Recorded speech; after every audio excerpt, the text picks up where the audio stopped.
அடிமுட்டாள்லாம் எந்த அர்த்தத்தில் நான் சொல்கிறேன்னா, சித்தார்த் எப்போதுமே ஒரு வளர்ந்த குழந்தை. நானும் சித்தார்த்லாம் ஒரே ஸ்கூலில் படித்தவங்க. என்னென்னா நாங்கள் இன்னும் ஸ்கூலை விட்டு வரவே இல்லை. Still children. எப்போ எதை செய்யணும்னு தெரியாது, பக்க விளைவுகள் பின் விளைவுகளை பற்றி யோசிக்கிறது இல்லை. அந்த ஃப்ளோவில் மனசுக்கு என்ன தோணுதோ அதை செஞ்சுட்டு போகக்கூடிய ஒரு இயல்பான காற்றுல பறக்கக்கூடிய ஒரு பஞ்சு மாதிரி தான் சித்து. தேவயானி மேம் பஞ்சதந்திரத்தை எத்தனோட பார்த்துருப்பேன் ஞாபகமே இல்லை. நீங்கள் ராமண்ணான்னு என்னை நிறைய பேர் எனக்கு இன்னில் அடிச்சிருக்காங்க உங்களோட ராமண்ணா அவசரத்தை வச்சு. அந்த எவ்வளோ பெரிய மாத்திரை அப்படிங்கிறது எனக்கு தெரிஞ்சு ஒவ்வொரு மாதத்துலையும் அட்லீஸ்ட் ஒரு தடவையாவது நாங்கள் கேட்டுறோம். Thanks for that. And Kadhal Kottai நான்லாம் ஸ்கூல் படிச்சுட்டு வந்த படம். அண்ட் நான் உங்கள்கிட்ட நான் பேசினதில்லை, பட் எங்களுடைய பாலிய காலத்தில் நீங்கள் ஒரு முக்கியமான ஆளாக இருந்திருக்கீங்க. ரொம்ப நன்றி. எல்லாரும் வீடு வாங்கணும்னு நினைக்கிறது வந்து வெறுமன கௌரவத்துக்காகவோ இதுக்காக மட்டும் இல்லை. இல்லாட்டின்னு எனக்கு வாடகை வீட்டில் இருந்தாலும் வீடு தானே, மேலே கூரை இருக்குது. பட் அப்படி இல்லை, எனக்கு பின்னாடி என் பையனோ அவங்களோட குழந்தைங்களும் எந்த மாதிரி விஷுவலில் வாழ்வாங்கன்னு நான் செட் பண்ணி வைக்கிற ஒன்று தான் வீடு. ஸோ நான் போனதுக்கப்புறமும் இந்த வீட்டில் தான் அவங்க இருப்பாங்க, இந்த அறையில் தான் அவங்க தூங்குவான்னு எனக்கு தெரியறப்ப எனக்கு ஒரு மாதிரி நான் பார்க்க முடியாத ஃப்யூச்சரை, என்னுடைய சந்ததிகளினுடைய வருங்காலத்தை, அவங்க எங்கே தூங்குவாங்க, அவங்க எங்கே சண்டை போடுவாங்க, அவங்க எங்கே உடலுறவு கொள்வாங்க, எங்கே குழந்தைகள் பிறக்கும், எந்தையும் தாயும் மகிழ்ந்து குழாவும் அந்த இடத்தில் என்னுடைய மகனும் அவனுடைய மனைவியும் எங்கே மகிழ்ந்து குழாவுவாங்க, இப்படிங்கிற பல விஷயங்கள் சேர்ந்த ஒன்று தான் வீடு.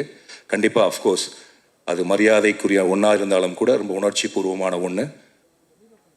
அனைவருக்கும் வணக்கம். நான் இப்படி முதல்ல என்னை பேச கூப்பிட்டதுக்கான காரணம், பறந்து போட சென்சார் இப்போ தான் நடந்துட்டுருக்கு.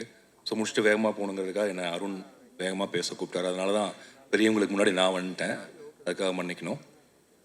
அண்ட் ஜூலை 4 எனக்கு, அருணுக்கு, சித்துக்கு 3 பேருக்கு முக்கியமான நாள். நானும் சித்துவும் ரொம்ப வருஷமாக சேர்ந்து படம் பண்ணணும்னு ட்ரை பண்ணிட்டே இருந்தோம். ஒரு வழியாக 2 பேர்த்த படமும் ஒரே நாளில் ரிலீஸ் ஆகுது. அந்த அளவுக்கு வந்துட்டோம் சித்து. தேங்க்யூ. அண்ட் இந்த படத்தினுடைய தயாரிப்பாளர் அருண் விஸ்வா என் லைஃப்பில் ரொம்ப முக்கியமான ஒருத்தர், என்னுடைய உதவியாளர். அவர் நான் எப்போ சந்தித்தேன்னா, தங்கமீன்கள் எடுத்துகிட்டு ஒரு 2010-11 வாக்கில் அது ரிலீஸ் ஆகுமான்னு தெரியாதப்போ என் ஆஃபீஸ்க்கு ஒரு நாள் வந்தார். அவர் ஆஃபீஸ்க்கு வந்ததுலேருந்து எங்கள் ஆஃபீஸில் ஒரு நம்பிக்கை வர ஆரம்பிச்சிது. டெய்லி இந்த படத்தில் வந்து ஐ திங்க் அப்பாவோட பேர் வந்து வாசுதேவன் அப்படின்னு நினைக்கிறேன். நாங்கள் 2 பேரும் கௌதம் வாசுதேவன் சார் ஆஃபீஸ்க்கும் அவருடைய ஷூட்டிங்க்கு போயிட்டே இருப்போம். ஸோ அதனால தான் வாசுதேவன் பேர் வச்சிங்களான்னு தெரில. அண்ட் கிட்டத்தட்ட ஒரு 2.5 வருடங்கள் தங்கமீன்கள் ரிலீஸ் ஆகுமா ரிலீஸ் ஆகாதா அப்படின்னு தெரியாமல் இருந்தப்போ, கூட பணிபுரிந்தவங்களாம் அந்த படம் ரிலீஸ் ஆகாதுன்னு நினச்சி போனதுக்கு அப்புறமும் அருண் விஸ்வா என் கூட தொடர்ந்து வந்துகிட்டே இருந்தார். அவரோட வேலை என்னென்னா, காலையில் என்ன வருவார், நாங்கள் ஒரு பைக்கில் கிளம்புவோம், நேராக ஃபோட்டான் கதாஸ் ஆஃபீஸ் போவோம், நீதானே என் பொண்ணு சொந்த ஷூட்டிங் போவோம், கௌதம் சாரை பார்ப்போம். அவரை பார்த்து ஒரு சந்தோஷம் வரும், ஏதாவது ஒரு நம்பிக்கையான வார்த்தை சொல்லுவார். அப்படியே போயிட்டே இருந்துச்சு. அதுக்கப்புறம் அவர் தான் வசந்த் ரவியை கூப்பிட்டு வராரு, அவங்க அப்பாவை கூப்பிட்டு வராரு. கிட்டத்தட்ட நான் என்னுடைய 2 BHK ஃப்ளாட்டில் இருந்து என்னை வெளியில் கூப்பிட்டு வந்து கோடம்பாக்கத்துக்குள்ளே கூப்பிட்டு போன ஒருத்தர் அப்படின்னா அது அருண் தான். அருண் மூலிமா தான் எனக்கு நிறைய இண்டஸ்ட்ரியில் இருக்கக்கூடிய எல்லாருமே அறிமுகமானாங்க. And Arun thank you for that. And நீங்கள் இல்லைன்னா தங்கமீன்கள் எப்படியும் வெளியில் வந்திருக்கோம். ஆனால் அந்த காலத்தை நானும் மாரி செல்வராஜும், அப்போ ஆஃபீஸில் வந்து மாரி செல்வராஜும் நானும் இருப்போம். இப்போ அருண் விஸ்வா வருவார். வந்தாலே ஒரு அருண் விஸ்வா பார்க்குறப்ப எல்லோரும் நினைப்பாங்கன்னா ரொம்ப பணக்கார வீட்டு பையன் அப்படின்னு நினைப்பாங்க. ஏதோ ஆடிக்கார் பிறந்ததுலேயும் ஆடிக்கார் வச்சுருக்காருன்னு. பட் இல்லை, அருண் விஸ்வா அது சொல்லாமான்னு தெரில. அருண் விஸ்வா வந்து என்ன சொல்கிறது, வீடற்று கடன்காரர்கள் துரத்த ஒவ்வொரு ஊராக வாழ்ந்து சென்னையில் வந்து அண்ட் சென்னைக்கு ஒரு கனவோடு வந்து பெரிய நம்பிக்கையோட, அவரோட கனவு 3 BHK வாங்குறதுலாம் இல்லை, ஒரு டைரக்டர் ஆகணும், ப்ரொடியூசர் ஆகணும். அண்ட் பெரிய படிப்புலாம் இல்லை, வெறும் டிப்ளமோ. அதையுமே முடிச்சாரான்னு எனக்கு தெரில. ஏன்னா அவர் அறிவாளி தான், ஆனால் முடிப்பதற்கான சூழல் இருந்துச்சா எனக்கு தெரில. ஆனால் அவங்க அம்மாவும் அவங்க அப்பாவும் எனக்கு தெரிஞ்சு இந்த படத்தினுடைய அம்மா அப்பா மாதிரி தான் நான் நினைக்கிறேன். அவங்க பேரில் தான் அந்த ப்ரொடக்ஷன் கம்பெனி சாந்தி டாக்கீஸ். அவங்க அப்பா வந்து ரொம்ப இன்னசென்ட்டான ஒரு ஃபாதர். அண்ட் அவங்க அப்பா வந்து எனக்கு தெரிஞ்ச அருண் விஸ்வா இன்னைக்கு வரைக்கும் எந்த கேள்வியுமே கேட்டிருக்க மாட்டாருன்னு நினைக்கிறேன். அருண் விஸ்வா செய்கிற எதுக்குமே அவர் நோ சொல்லியிருக்க மாட்டார் நான் நம்புகிறேன். அவங்க வீட்டை பொறுத்த வரைக்கும் அருண் விஸ்வா தான் super hero. And Arun Viswa அவங்க வீட்டை பொறுத்த வரைக்கும் மட்டும் இல்லை, எங்கள் ஆஃபீஸ்க்குமே ஒரு சூப்பர் ஹீரோ தான். அண்ட் அதுக்கப்புறம் தரமணியை டிசைன் பண்ணதாகட்டும். அண்ட் எனக்கு அருண் விஸ்வா பார்க்குறப்பெல்லாம் எனக்கு பயங்கர ஒரு உற்சாகம் வரும். சில மனிதர்களை பார்க்குறப்ப தான் உங்களுக்கு ஒரு நம்பிக்கையும் உற்சாகம் வரும். அந்த மாதிரி like you can believe him 100%. அப்போது நம்ம இந்த தோற்றத்தை வைத்து சில பேர்த்த முடிவு பண்ணுவோம், இவங்க இப்படி தானே. அதுக்கு நேர் எதிரான ஒருத்தர் தான் அருண் விஸ்வா. ரொம்ப பணிவான, ரொம்ப அடக்கமான, ரொம்ப கடினமாக போராடி இந்த படத்தில் எப்படி ரொம்ப நாளாக கனவு கண்டு ஒரு குடும்பம் முன்னேறுவதற்கு பாடுபடுதோ அப்படி அவங்க வீட்டிலேருந்து வந்து முன்னேறி இன்றைக்கி சத்யம் தியேட்டரில் எனக்கு நல்லா ஞாபகம் இருக்குது. நானும் அருண் விஸ்வா, அமுதவன், மாரி செல்வராஜ் நாங்கள் 4 பேர் அங்கே நின்றுருந்தோம். தங்கமீன்களுடைய ஆடியோ லான்ச் ஒரு வழியாக நடந்துச்சு. அப்போ அருண் விஸ்வா தான் என் கையை பிடிச்சிட்டு சொன்னால், சார் படம் கண்டிப்பாக ஹிட்டுன்னு. ஏன்னா இந்த இதெல்லாம் முதல்ல ஆனந்தையில் நாங்கள் ஸ்க்ரீன் பண்ணோம். ஸோ சத்யம் தியேட்டரையும் அந்த நாளையும் என்னால் மறக்கவே முடியாது. Arun Viswa, all the best. And இன்னும் ரொம்ப தூரம் நீங்கள் போகணும். அண்ட் தமிழில் ரொம்ப முக்கியமான படங்களை தயாரிக்கிறது மட்டும் இல்லாமல் இயக்கவும் நீங்கள் செய்வீங்கன்னு நான் நம்புகிறேன். அண்ட் சித்து, அருண் விஸ்வா தங்கமீன்கள் ரிலீஸ்க்கு முன்னாடி வந்து ஹெல்ப் பண்ணார்னா, சித்து வந்து கட்டது தமிழுக்கு அப்புறம் வந்தார். ஆனால் கட்டது தமிழ் ரிலீஸ் ஆனதுக்கப்புறம் என்கிட்ட பேசலான்னு நினச்ச ஒரு ஹீரோக்குள்ள இல்லாட்டி ஒரே ஒரு ஹீரோ அவர் தான். அப்போ வந்து ஹைதராபாத்தில் வந்து நிஜமாகவே ஒரு பெரிய ஹீரோ, பொம்மரையெல்லாம் ஓடி. அண்ட் திடீர்னு ஒரு நாள் ஃபோன் பண்ணி நீங்கள் ஹைதராபாத்துக்கு வாங்கன்னு சொன்னார். அன்னையிலேருந்து நாங்கள் பேச ஆரம்பித்தோம். சித்தார்த்தை பார்த்தியும் ஒரு அபிப்பிராயம் இருக்குது. அவர் பயங்கர புத்திசாலி அண்ட் பயங்கர அகங்காரமான ஒருத்தர்.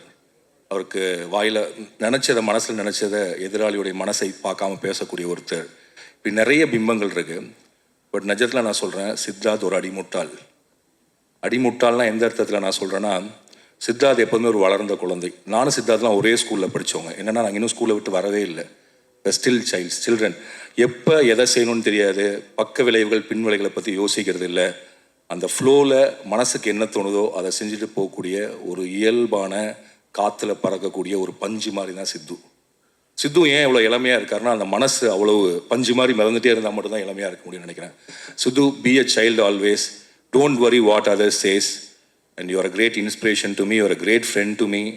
அண்ட் எப்படி அருண் விஸ்வா ஒரு நம்பிக்கையோ அதே மாதிரி தான் சித்து எனக்கு நம்பிக்கை. அண்ட் சித்து வந்து நடிக்கிறாரோ இல்லையோ, நான் எப்போ பாட கூப்பிட்டாலும் வந்து படத்தில் பாடுவார். அதுக்கு காரணம் என்னென்னா, சித்துவோட பாட்டெலாம் நான் கேட்டிருக்கேன். ஆக்சுவலாக ஒரு ஸ்கிரிப்டே சித்து ஒரு 10 பாட்டு பண்ணி வச்சுருந்தார். அந்த 10 பாட்டை வச்சு நான் ஒரு திரைக்கதை பண்ணேன். அண்ட் சித்து ஒரு நாளைக்கு அந்த படத்தை பண்ணணும், அந்த பாட்டை வெளியில் கொண்டு வரணும்னு என்னோட ரொம்ப நாள் ஆசை. And all the best for 3 BHK and all the best for everything whatever you do in your life. I love both of you as I love Selvam. நீங்கள் 2 பேரும் ஸ்டேஜுக்கு வந்தீங்கன்னா உங்களோட சேர்ந்து எனக்கு ஒரு ஃபோட்டோ எடுத்துக்கணும்னு ஆசை. Arun and Sidhu and Selvam.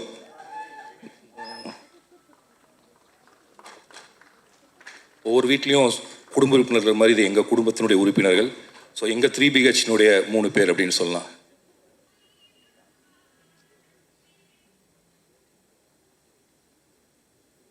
And 8 தோட்டாக்கள் என்னுடைய ஃபேவரேட் ஃபிலிம், தமிழ் சினிமாவுடைய முக்கியமான படம். Sri Ganesh, I love you for that movie always. And நீங்கள் இன்னும் என்ன மாதிரியே ரொம்ப ஸ்லோவாக படம் எடுக்கிறீங்க, அப்படி இல்லாமல் நிறைய படம் எடுங்க. அண்ட் நீங்கள் என்ன பண்ணாலும் நல்லா இருக்கும்னு நம்புற ஒரு ஆள்னா. All the best. Devayani ma'am, பஞ்சதந்திரத்தை எத்தனை தடவை பார்த்துருப்பேன் ஞாபகமே இல்லை. நீங்கள் ராமண்ணான்னு என்னை நிறைய பேர் எனக்கு இன்னில் அடிச்சிருக்காங்க உங்களோட ராமண்ணா அவசரத்தை வச்சு. அந்த எவ்வளோ பெரிய மாத்திரை அப்படிங்கிறது எனக்கு தெரிஞ்சு ஒவ்வொரு மாதத்துலையும் அட்லீஸ்ட் ஒரு தடவையாவது நாங்கள் கேட்டுறோம். Thanks for that. And Kadhal Kottai, நான்லாம் ஸ்கூல் படிச்சுட்டு வந்த படம். அண்ட் நான் உங்கள்கிட்ட நான் பேசினதில்லை, பட் எங்களுடைய பால்ய காலத்தில் நீங்கள் ஒரு முக்கியமான ஆளாக இருந்திருக்கீங்க. ரொம்ப நன்றி. சரத் சார், இந்த படத்தில் அந்த டைலாக், அந்த நீங்கள் செல்லோன்னு சொல்கிறப்போ ஒரு மாதிரி மெல்ட் ஆயிடுச்சு சார். நான் புலன் விசாரணையிலேருந்து உங்கள் படத்தை பார்த்துட்ருக்கேன். புலன் விசாரணை இன்னும் ஞாபகத்தில் இருக்கிறதுக்கு நீங்களும் ஒரு காரணம். அண்ட் யுவர் கிரேட்டஸ்ட், என்ன சொல்கிறது, ஒரு வெர்சடைல் ஆக்டர். இன்னும் உங்களோட நடிப்பு எனக்கு என்ன பிடிக்குன்னா, நீங்கள் ரொம்ப எனக்கு தெரிஞ்ச தமிழில் மிக யதார்த்தமான ஒரு நடிகர். ரொம்ப நடிப்பை புஷ் பண்ணாமல் நடிக்கக்கூடிய ஒருவர். அண்ட் அந்த மீசக்கார நண்பா பாட்டு வந்து எனக்கு பல தடவை நான் கேட்டிருக்கேன் சார். ஐ திங்க் நீங்களும் உங்களுடைய குரலும் ஒரு மாதிரி வந்து எப்போதுமே ரொம்ப இணக்கத்தையும் ரொம்ப நட்பாக அன்பாக இருக்கக்கூடிய உஷ்ணத்தையும் கொடுக்கக்கூடிய ஒன்று. ரொம்ப நன்றி. And for the music director, for the every one, என்னுடைய வாழ்த்துக்கள். அப்புறம் இந்த படத்தில் ஒரு வசனம் வரும், வீடுங்கிறதுனா அது மரியாதைன்னு சொல்லி. கண்டிப்பாக அது ஒரு ஸ்டேட்டஸ். பட் அதை தாண்டி எனக்கு என்ன தோணுன்னா, எல்லோரும் வீடு வாங்கணும்னு நினைக்கிறது வந்து வெறுமன கௌரவத்துக்காகவோ இதுக்காக மட்டும் இல்லை. இல்லாட்டின்னு எனக்கு வாடகை வீட்டில் இருந்தாலும் வீடு தானே, மேலே கூரை இருக்குது. பட் அப்படி இல்லை, எனக்கு பின்னாடி என் பையனோ அவங்களோட குழந்தைங்களோ எந்த மாதிரி விஷுவலில் வாழ்வாங்கன்னு நான் செட் பண்ணி வைக்கிற ஒன்று தான் வீடு. ஸோ நான் போனதுக்கப்புறமும் இந்த வீட்டில் தான் அவங்க இருப்பாங்க, இந்த அறையில் தான் அவங்க தூங்குவான்னு எனக்கு தெரிகிறப்ப எனக்கு ஒரு மாதிரி நான் பார்க்க முடியாத ஃப்யூச்சரை, என்னுடைய சந்ததிகளினுடைய வருங்காலத்தை, அவங்க எங்கே தூங்குவாங்க, அவங்க எங்கே சண்டை போடுவாங்க, அவங்க எங்கே உடலுறவு கொள்வாங்க, எங்கே குழந்தைகள் பிறக்கும், எந்தையும் தாயும் மகிழ்ந்து குழாவி அந்த இடத்தில் என்னுடைய மகனும் அவனுடைய மனைவியும் எங்கே மகிழ்ந்து குழாவுவாங்க, இப்படிங்கிற பல விஷயங்கள் சேர்ந்த ஒன்று தான் வீடு. கண்டிப்பாக அஃப்கோர்ஸ் அது மரியாதைக்குரிய ஒன்றா இருந்தாலும் கூட ரொம்ப உணர்ச்சி பூர்வமான ஒன்று. அண்ட் இந்த 3BHK படம் அப்படிப்பட்ட உணர்ச்சி பூர்வமான படமாக இருக்குன்னு எல்லோரும் என்கிட்ட சொன்னாங்க. அண்ட் எனக்கு தெரிஞ்சு தமிழகத்தில் இருக்கக்கூடிய அனைத்து மக்களும் தங்களுடைய வாழ்க்கையோடும் தங்களுடைய கனவுகளோடும் தொடர்புபடுத்தி கொள்ளக்கூடிய ஒரு படமாக 3BHK இருக்கும்.